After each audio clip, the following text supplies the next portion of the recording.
नमस्कार बहनों और भाइयों, प्यारे बच्चों और साथियों। हमारी ज्ञान सागर में आपका स्वागत है। ज्ञान सागर की जो यात्रा है, ये आधारभूत लोकतंत्र भाग 3 नगर क्षेत्रों में स्थानीय स्वशासन पर जा पहुंची है।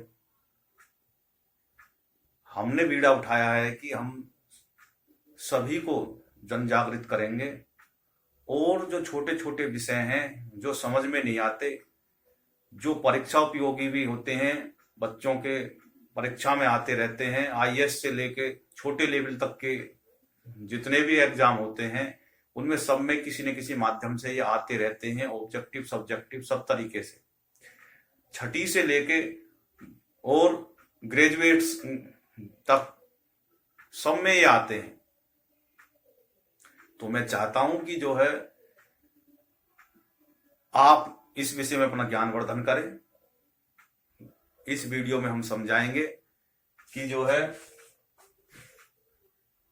नगर क्षेत्रों में स्थानीय सरकार कैसे बनती है, क्या प्रावधान है, इसका गठन कैसे होता है, इसके क्या कार्य हैं, ये सरकार और लोकतंत्र में क्यों महत्वपूर्ण है।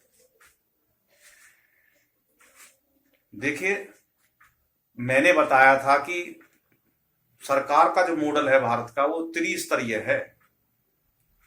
शीर्ष पे केंद्र सरकार होती है, बीच में राज्य सरकार होती है और निचले स्तर पे स्थानीय सरकारें होती हैं, जो अपने स्थानीय स्तर पे अपने समस्याओं को स्वयं निपटान करती हैं।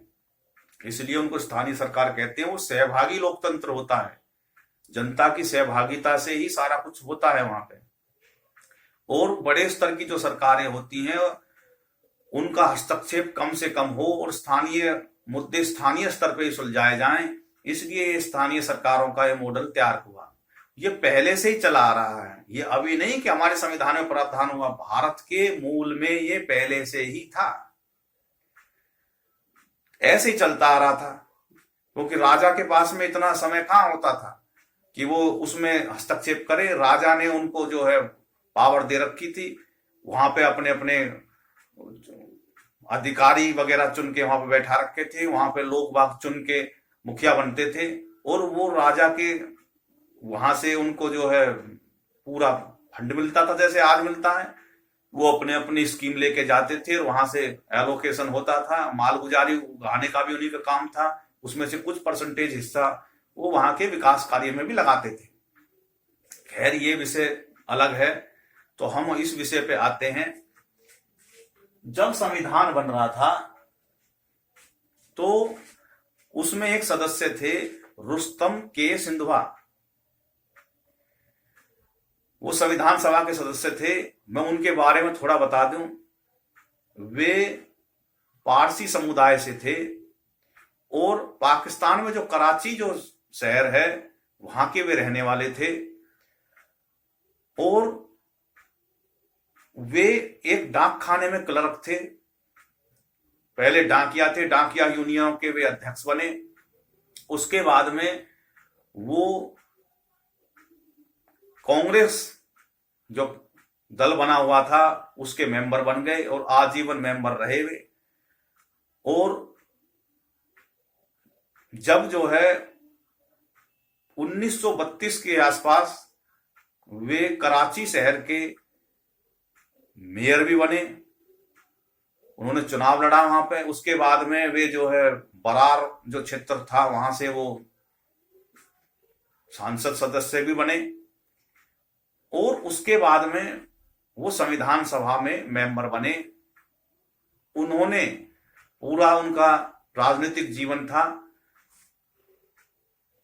जब संविधान में चर्चा हो रही थी संविधान सभा में, तो 13 अक्टूबर 1949 को उनकी भी चर्चा पे उन्होंने कहा कि भाई मैं चाहता हूं, उन्होंने कहा कि मैं चाहता हूं कि एक पूर्ण विकसित स्थानीय निकाय शीघ्र गठन किया जाए, ताकि लोग सचमुच में जान सके कि एक छोटे से शहर, उनके अपने नगरों में, उनके अपने गांवों में प्रशासन क्या है, मताधिकार क्या है, शक्तियां क्या होती हैं, शक्तियों के क्या अधिकार हैं और विशेषाधिकार क्या हैं, ताकि वो भारतीय जो लोग हैं वो इनको बारे में जान सके कि भाई अधिकार क्या चीज है, विशेषाधिकार क्या है, क्या हमारे कर्तव्य हैं, मताधिकार किसे कहते हैं।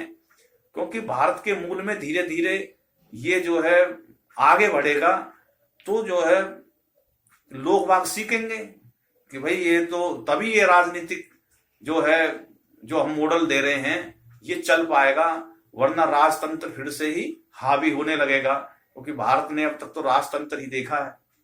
ये जो लोकतंत्र का जो ढर्रा है जिसमें राजनीतिक दल वाला मॉडल है, ये तभी सफल होएगा जब शीघ्र से शीघ्र स्थानीय सरकारें भी बनवाई जाएं। तो ये उन्होंने महत्वपूर्ण बातें कही।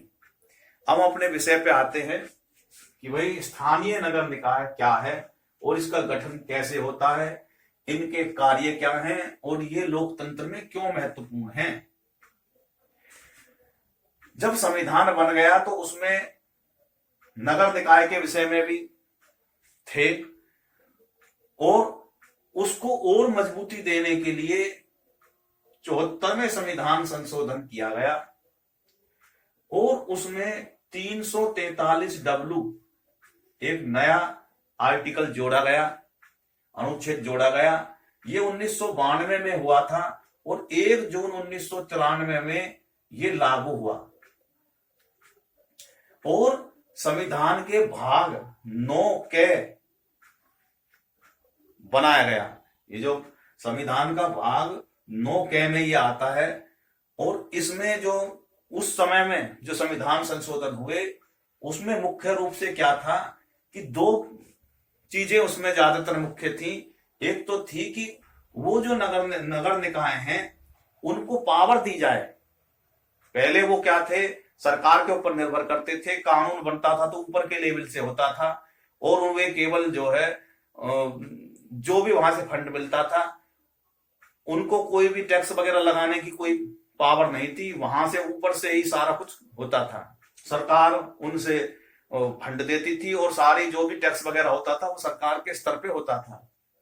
उसके बाद में उन्हें पावर दी गई कि आप उन्हें शक्ति प्रदान करी गई, प्राधिकार दिया गया कि आप कानून बना सकते हैं, कानून किसी भी विषय पे बना सकते हैं जो आपको अपने क्षेत्र में उपयुक्त लगे।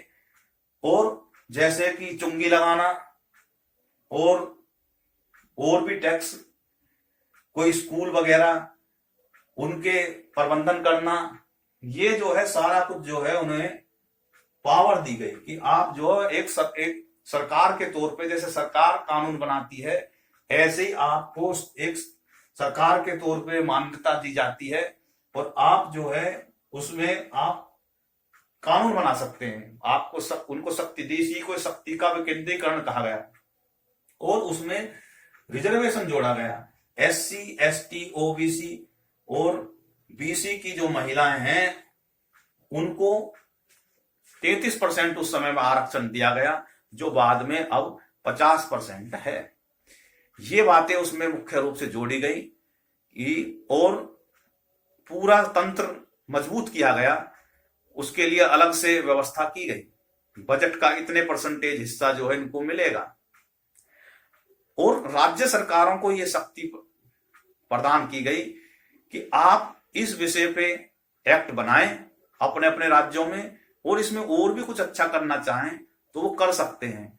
तो जितने भी राज्य हैं उन्होंने अपने अपने हिसाब से केंद्र सरकार का जो एक्ट था वो भी और उसके मॉडल के अनुसार ही उन्होंने अपने यहाँ भी एक्ट बनाए जो पंचायती राज और नगर निकाय एक्ट के नाम से जाने जाते हैं। इस प्रकार से उसको कानूनी अमली जामा पहनाकर और संवैधानिक रूप से मजबूत किया।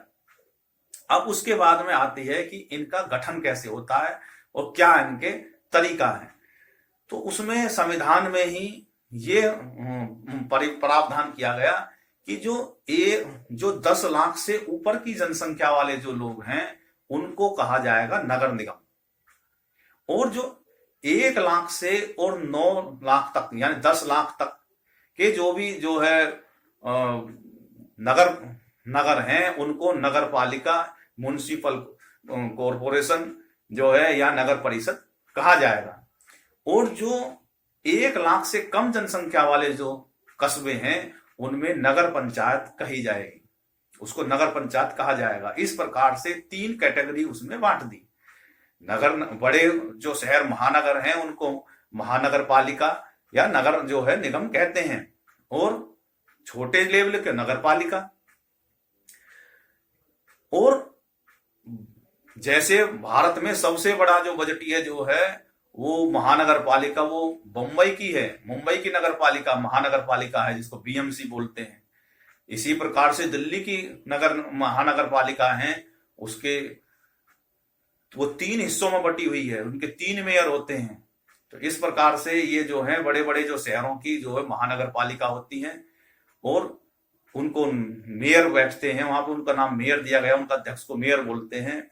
और नीचे लेवल वाले स्तर पे क्या होता है, वो नगर बीच वाले जो हिस्से के जो 10 लाख तक की जनसंख्या वाले में नगर पालिका होती है, और उससे छोटे जो 1 लाख तक की जनसंख्या कस्बे, छोटे कस्बे होते हैं उनमें नगर पंचायत होती है। अब इनमें होता क्या है, इनको वार्ड बंदी के अनुसार छोटे हिस्सों में तोड़ा जाता है। यानी कि पूरा जो बड़े शहर हैं उनको छोटे छोटे मोहल्ले के हिसाब से एक वार्ड बनाया जाता है, और उस वार्ड में एक मेंबर बना दिया जाता है। और उसके लिए वही, जैसे मैंने ग्राम पंचायत के बारे में बताया था, उसके जो 18 साल तक के जो उम्र के हैं वो वोटर होते हैं, वहां के जो बासिंदे होते हैं, वोटर लिस्ट बनाई जाती है। और वोटर लिस्ट में जिसका नाम होता है वो पूरे शहर में से कहीं भी चुनाव लड़ सकता है, किसी भी वार्ड से चुनाव लड़ सकता है, बशर्ते वो उस जो वार्ड का रिजर्वेशन के अनुसार उपयुक्त हो, क्योंकि लॉटरी सिस्टम से उसमें रिजर्वेशन निकलता है और उनकी पर्ची डाली जाती है, और पर्ची में से जो निकलता है वार्ड में वही उसी का ही रिजर्वेशन आता है। इस हिसाब से सीट रिजर्व रहती हैं, ये बदलती रहती हैं, कभी पुरुष का नंबर आता है, कभी महिला का, कभी वो महिलाओं में भी एससी का, सामान्य का, बीसी का, एसटी का, ये जो है चलता रहता है। सभी को मौका मिले, इस प्रकार से ये सिस्टम बनाया गया है। ये 5 साल के लिए गठित होती हैं, और कभी कभार क्या होता है इनमें ढीलता भी हो जाती है, तो 5 साल से ऊपर जब इनका हो जाता है तो ये निष्क्रिय हो जाते हैं, और ये सारा कुछ जो है वहां के जो डीएम होता है उसके अंडर में आ जाते हैं। और वहां पे एक जो है प्रशासनिक अधिकारी बैठता है, क्लास 1 अफसर जो है वो उनका पदेन वो सचिव होता है, वो जो है एक उसके सेक्रेटरी का जो काम होता है उसमें वो क्लास 1 अफसर होता है। इस प्रकार से ये चलता रहता है, और हर 5 साल में इलेक्शन होते हैं। इनका गठन इस प्रकार से मैंने बताया। अब नगर पालिका का जो है जो चेयरमैन होता है वो किसी किसी राज्यों में तो अभी संविधान जो है हरियाणा में क्या है डायरेक्ट चुनाव का प्रावधान कर दिया है कि भाई उसका जो चेयरमैन का चुनाव सीधी जनता के वोटों के अनुसार से किया जाएगा। किसी किसी राज्यों में ये प्रावधान है कि जो भी पार्षद बन के आएंगे, वार्ड के मेंबर आएंगे, वो अपने में से किसी को चेयरमैन बनाएगा, किसी को वाइस चेयरमैन बनाएगा, और उनकी कमेटियां होती हैं, उन कमेटियों के भी मेंबर बनते हैं। कुछ पदेन सदस्य भी इसमें, पदेन पार्षद भी बनाए जाते हैं। उसके बाद में जो मेयर होते हैं, मेयर में भी ऐसा ही होता है कि किसी किसी राज्यों में क्या है डायरेक्ट मेयर का चुनाव का प्रावधान है, किसी में उन्हीं पार्षदों में से एक बाद में मेयर बनता है। तो हरियाणा में ज्यादातर डायरेक्ट चुनावों से है, ऐसी उत्तर प्रदेश में है सीधे मेयर का चुनाव होता है। मेंबर अपने अपने जो पार्टी के हिसाब से वो सिंबल पे चुनाव लड़ते हैं। बहुत सी जगह पे, किसी किसी जगह सिंबल पे चुनाव नहीं लड़ते, वो अपने ही जैसे उसकी जो चुनाव आयोग होता है वो उनको सिंबल देता, उसी सिंबल पे वो चुनाव लड़ते हैं। अब मुद्दा आता है कि इनके कार्य क्या हैं, क्योंकि मैंने जैसे बताया ये सहभागी लोकतंत्र है, और सहभागी लोकतंत्र का मतलब होता है कि जनता की सहभागिता से कार्य हो, और ये जनता की सहभागिता में सहयोग करते हैं। क्योंकि जो शहर है वो गांव के हिसाब से नहीं है। शहर में जो लोग रहते हैं वो कामकाजी लोग होते हैं, वो दफ्तर में ऑफिस में जाना उनका काम है, बिजनेस है, वो उनके पास में इतना समय नहीं होता कि वो ज्यादातर वो और मामलों में हिस्सा पड़ोस के ही नहीं पता नहीं रहती कि भाई ये कहाँ के रहने वाले हैं, क्या काम करते हैं, क्योंकि उनके पास समय नहीं रहता। इसलिए ये सहभागी लोकतंत्र और भी महत्वपूर्ण हो जाता है कि कैसे जानकारी हो कि हमारे क्षेत्र में समस्याएं क्या हैं। तो समय समय पर जो जो वार्ड का जो मेंबर होता है वो उसमें घूमता है, पार्षद जिसको बोलते हैं, और लोगों से मिलता रहता है ताकि उनकी समस्याएं उनको अवगत हो सकें, ये उनकी जिम्मेवारी है। और कमेटियां बनाई जाती हैं, वो कमेटी जो है वो अपने अपनी कंप्लेंट जो है उनको देती रहती है और उस कंप्लेंट के माध्यम से वो पार्षद तक पहुंच जाती है। तो बहुत से उसमें अपने अपने अलग हिसाब से तंत्र बनाए हुए हैं ताकि जो है वो उस समस्या का निवारण कर सके, जैसे नाली टूट जाना, पानी नाली चौक हो जाना, रोशनी स्ट्रीट लाइट लगवाना, और इसी प्रकार से जो पेयजल की समस्या है, कहीं पानी लीकेज हो जाना, ये सारा काम जो है उन मेंबरों का है। वे उच्च अधिकारी जो ऊपर के अधिकारी होते हैं वहां तक वो समस्या को पहुंचाते हैं और वो अधिकारी आके उसका निवारण करते हैं। अब बात आती है कि इनके और क्या काम है। जब ऐसे छोटे मोटे काम तो ऐसे ही जाके लोग कमेटी बना लेते, तो इनका काम क्या है कि भाई जो है मुख्य काम इनका लोगों की सहूलियत देना, कि भाई कैसे जो है यहाँ की समस्याएं का समाधान हो सके। क्योंकि ऐसे तो जो है कोई जाएगा, उसकी बातों पर सुनवाई होगी नहीं होगी, लेकिन जब उनका एक जनप्रतिनिधि होता है और वो सीधा जाके कहता है कि हमारे एरिया में समस्या है तो तुरंत निवारण हो, और संकट के समय में वो जो है उनके पास में जाके एक जो है वो उनका एक बैठने का एक ऑफिस हो गया, और वहां से जैसे समय समय पर कैंप लगवाना, स्वास्थ्य कैंप, और अन्य शिक्षा के मामले में स्कूल जो बहुत जो बड़ी बड़ी नगर पालिकाएं होते हैं उनके स्कूल होते हैं, उनका प्रबंधन करना, देखना, ये सारा कुछ काम नगर जो पालिका के जो मेंबर होते हैं उनका ये काम होता है। और मुख्य जैसे जो शमशान घाट है और कब्रिस्तान है, उनका देखभाल, उनकी जो है प्रबंधन करना, उनमें सुख सुविधाएं बढ़ाना, और अन्य पार्किंग की समस्या है, पार्क बनाना, और ये सारे काम नगर पालिका के क्षेत्र में आते हैं। अब उनका राजस्व कैसे होता है, तो राजस्व के लिए वो कर लगाते हैं। कर कैसे, जैसे पेयजल पे कर लगाया, और कचरा उठाने का कर लगाया, हाउस टैक्स लगाया, और जो भी वहां पे काम करते हैं लाइसेंस बनवाते, लाइसेंस की फीस होती है, और अन्य जो कोई टोल वगैरह है और चुंगी लेते हैं, और भी अन्य उनके राजस्व के स्रोत होते हैं जो वो कलेक्ट करते हैं, और सरकार से उनको बजट भी मिलता है। इस प्रकार से उनका काम चलता रहता है। तो ये जो है सारा कुछ जो है नगर निकायों में होता है, इनके कार्य इस प्रकार से होते हैं, और इसी को ही जनभागी लोकतंत्र कहते हैं, क्योंकि वहां पर कामकाजी लोग होते हैं और उनकी आवश्यकता उसी के हिसाब से होती है। तो इस प्रकार से मैंने इनका थोड़ा सा आपको बताया कि भी कैसे इनका होता है, क्योंकि नगर जो है स्थानीय जो शासन है वो एक जटिल होता है, क्योंकि लोग बागों का परिदृश्य थोड़ा अलग होता है। लेकिन मैं ये कहता हूं कि लोगों की जनभागिता होनी चाहिए, और अगर जो है जनभागिता नहीं होगी तो कैसे काम चलेगा, क्योंकि हर एक आदमी कैसे काम करेगा, सहयोग के द्वारा ही होता है। इस प्रकार से ये जो निकाय है ये कार्य करता है। और सबसे पहले ये जो मॉडल आया, जो आज के आधुनिक के जैसा, ये जब ईस्ट इंडिया कंपनी भारत में आई थी तो उन्होंने अपने सबसे पहले मद्रास में जाके अपना काम करा, और वहां पे अपना जो है उन्होंने एक वहां के जो राजा थे उनसे परमिशन ली और कॉरपोरेशन बनाया, उन्होंने कहा कि हमारे जो जहां पे हमने काम कर रहे हैं इसके 10 किलोमीटर के दायरे में हमको इसके मैनेजमेंट करने के लिए हमें परमिशन दे दो। तो उन्होंने अपना वहां से चार्टर तैयार करा, पहला चार्टर वहीं से शुरू हुआ और उन्होंने उसको मैनेजमेंट करने के लिए 10 किलोमीटर के दायरे में अपने जहां उनके कारोबार था वहां ऐसे ही जो है वो अपने मेंबर बनाए उन्होंने और ये काम मेयर का चुनाव कर दिया उन्होंने। तो इस प्रकार से भारत में ये चली, फिर ऐसी कोलकाता में आगे बढ़ी, फिर सूरत में, और ये जो है सिलसिला उनका बढ़ता चला गया और धीरे धीरे पूरे भारत पे ही उन्होंने इस प्रकार की शासन व्यवस्था शुरू कर दी। क्योंकि कुछ कारण कुछ भी हो उस समय पे, लेकिन ये जो है प्रथा आगे जो है ऐसी बढ़ती चलेगी। इस प्रकार से मैंने बताया। और आजकल तो जो है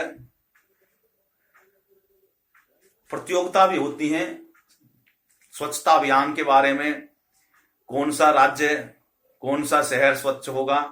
तो वो 7 सालों से इंदौर जो शहर है वो सबसे स्वच्छता में आता है और उनका जो है एक मॉडल उन्होंने तैयार किया। उन्होंने कंप्लेंट की कमेटी तैयार करी है क्योंकि वहां की जनता ने उनमें जनभागिता करी। तो सहभागिता का सबसे अच्छा मॉडल जो है चेन्नई और जो है इंदौर का है, जो लगातार फर्स्ट सेकंड में जो है वो आते हैं। तो उन्होंने संपत्ति कर, जल शुल्क और जो है कूड़ा, सूखा कूड़ा, गीला कूड़ा, व्यवसाय के विज्ञापन, लाइसेंस, ये उनके आमदनी के जरिए बने। और उन्होंने जो है विवाह प्रमाण पत्र, अग्नि सेवा, विभिन्न प्रकार के लाइसेंस, जल टैंकर और जो है अपशिष्ट पदार्थ को निकालने वाले ढोने वाले जो टैंकर हैं उनकी व्यवस्था उन्होंने वहां पे कराई। और एक कंप्लेंट मैनेजमेंट के जरिए से कोई भी कोई पेड़ काटता है या अन्य कोई भी गतिविधि में संलिप्त है, वहां उन्होंने अपना शिकायत केंद्र बना रखा है। और जल टैंकर, सेप्टिक मेला, सभागार और अंत्येष्टि वाहन वगैरह, शौचालय, सर्व सुलभ शौचालय जो चलित हैं। इस प्रकार से उन्होंने जो है एम्बुलेंस सेवा और स्कूलों का मैनेजमेंट एक मॉडल तैयार किया है। उसमें जनता की सहभागिता है कि भाई हमें अपने नगर स्वच्छ बनाना है। तो इस प्रकार से ये बगैर जनता की सहभागिता से नहीं हो सकता। अगर जनता चाहे तो कुछ भी कर सकती है। अगर जनता की स्थिरता रहे तो आप कितना भी सुयोग्य जो नगर पालिका का चेयरमैन बन जाए, शहर कभी स्वच्छ नहीं हो सकता। क्योंकि हम जब जागेंगे तभी कुछ होगा। हम ही शहर को गंदा करते रहेंगे तो वे कर्मचारी कहां तक ठीक करेंगे। इस प्रकार से जनभागिता से ही ये लोकतांत्रिक व्यवस्थाएं आगे चलती हैं। इस वीडियो में इतना ही। आगे अगले विषय पे हम चर्चा करेंगे। इसमें कोई प्रश्न बन रहा होगा तो उसके विषय में भी हम अगली वीडियो में बताएंगे। बहुत बहुत धन्यवाद। जय हिंद, जय भारत, भारत माता की जय।